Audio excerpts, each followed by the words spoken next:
To make these amazing brownies, you'll need cocoa powder, powdered sugar, whole wheat flour, baking soda, brown sugar, butter, flaxseed, heavy cream, and last but not least, some amazing vanilla extract. So first, let's make our flax eggs. So here's 1/4 cup of flaxseed powder and then 3/4 cup of water. This is a 1 to 3 tablespoon ratio to make one flax egg. So we're making 4 flax eggs.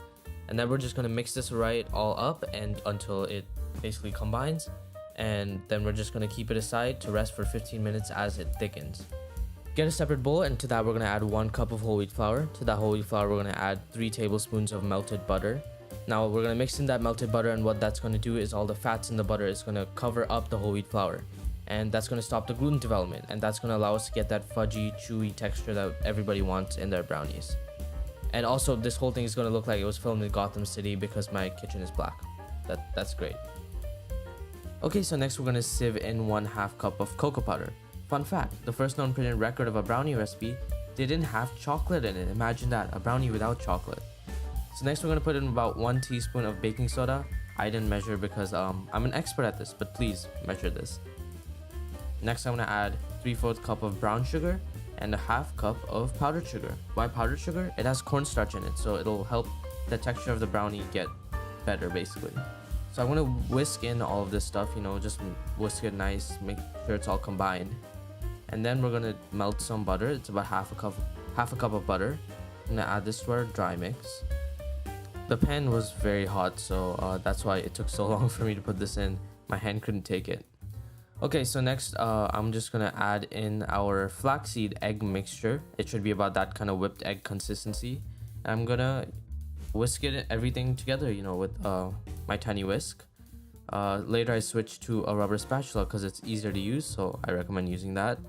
The whisk, everything gets stuck on it and everything. So the rubber spatula, it's nice. You can scrape the bowls really easily and it mixes really well too. I didn't mix it too well because my hands were, around the camera. So what I did there, I just added 1/4 cup of water to soften up the batter.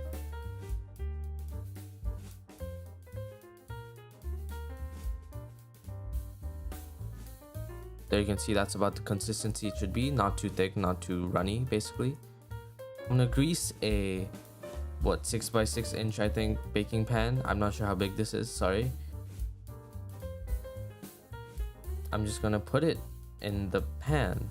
Our brownie batter is in the pan. I'm gonna put it in a oven at about 350 degrees Fahrenheit for about 20 minutes, I would say, depending on your oven. You know what your oven does, right? During that, while it's baking, I'm just gonna make a little whipped cream. So here's some heavy cream. Keep in mind this is gonna double, so make enough, for your family. And I'm gonna use a hand mixer to just whip this up. It's really easy to use a hand mixer. I wouldn't recommend doing this by hand. It's a whole different process. So if you don't have a hand mixer, I would just say get it store bought if you're gonna add whipped cream on top. So I just whipped this up. I also added a little vanilla extract. I would recommend using 1 to 2 tablespoons, a lot more than I did there. And that's our whipped cream. You can see the consistency, it's a little soft. I could have whipped this a little more. Movie magic. Our brownie is baked, and here's my mom taking it out of the oven because I was handling the camera.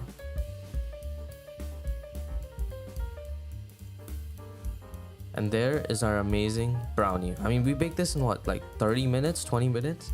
It's a really quick and easy brownie recipe, and now using our very shiny knife, I'm gonna cut into it.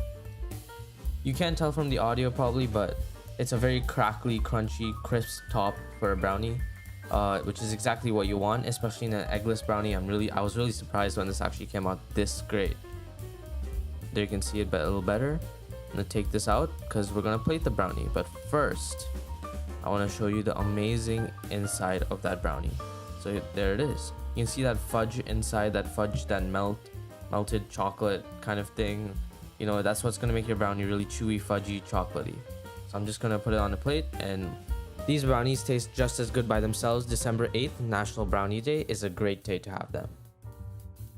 But I'm just gonna add a nice dollop of vanilla ice cream. But that's not it. We're also gonna add a nice dollop of our homemade whipped cream. So here it comes.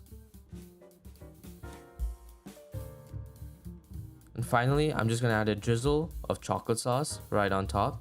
you know, do whatever you want, add caramel, anything you want.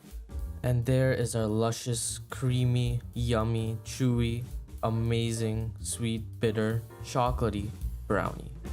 It's said that the most expensive brownie can be had for $1,000 in Atlantic City.